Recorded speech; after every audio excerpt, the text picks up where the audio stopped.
ఆకలి అవుతుందిరా. నాకు అవుతుందిరా. ఫ్రిడ్జ్లో అన్న ఉంది చూడుకో. ఏ దాంట్లో ఉండవు. చూడరా ఒకసారి. సరే నీ ఆనందం.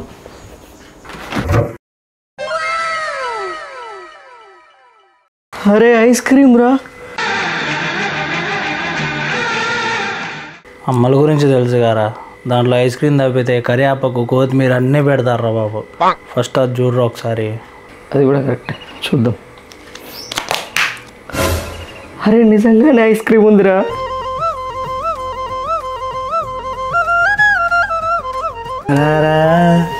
Ice cream దేరా.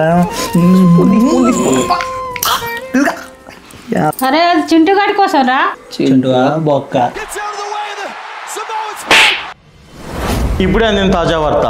అమ్మ చెప్పు దెబ్బకు తీవ్రంగా గాయపడ్డ 2 యువకులు. ఇలాంటి అప్డేట్స్ కోసం చూస్తూనే ఉండండి బీటీవీ. ఇది మీ టీవీ. సబ్స్క్రైబ్ చేసుకోండి తమ్ముళ్ళ, ఓకేనా?